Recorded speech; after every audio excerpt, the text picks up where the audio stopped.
আসসালামু আলাইকুম এভরিওয়ান। আমার নাম এস এ মুবাশির আরাফ। আমি ক্যান্টনমেন্ট পাবলিক স্কুল অ্যান্ড কলেজের ষষ্ঠ শ্রেণীর ক শাখার রুল 1। আজকে আমরা আলোচনা করতে যাচ্ছি বাংলা ভাষার উৎপত্তি এবং তার বিভিন্ন স্তর সম্পর্কে। বাংলা ভাষা প্রধানত এসেছে ইন্দো ইউরোপীয় থেকে। এই ইন্দো ইউরোপীয়কে আবার দুই ভাগে ভাগ করা হয়েছে, এক শতম, দুই ক্যান্তম বা কেন্তুম। এই শতমকে আবার চারটি ভাগে ভাগ করা হয়েছে, এক আরবীয়, দুই মিশরীয়, তিন ভারতীয়, চার ইরানীয়। এই ভারতীয় থেকে এসেছে ভারতীয় আর্য। এই ভারতীয় আর্য আবার দুই ভাগে বিভক্ত, সংস্কৃত ও প্রাকৃত। এই সংস্কৃত হলো চলিত ভাষা এবং প্রাকৃত হলো মুখের ভাষা। এই প্রাকৃত আবার দুই ভাগে বিভক্ত, গৌড়ীয় প্রাকৃত ও মাগধী প্রাকৃত। গৌড়ীয় প্রাকৃতের ক্ষেত্রে ডক্টর মুহাম্মদ শহীদুল্লাহ বলেছেন বাংলা ভাষার উৎপত্তি হয় সপ্তম শতকে। আবার অন্যদিকে মাগধী প্রাকৃতর ক্ষেত্রে ডক্টর সুনীতি কুমার চট্টোপাধ্যায় বলেছেন বাংলা ভাষার জন্ম দশম শতকে।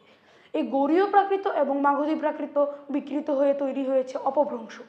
এই অপভ্রংশ থেকে এসেছে বঙ্গকামরূপী, যা বাংলা ভাষার মা হিসেবে পরিচিত।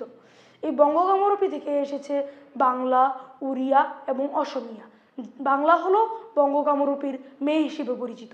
ধন্যবাদ। আসসালামু আলাইকুম।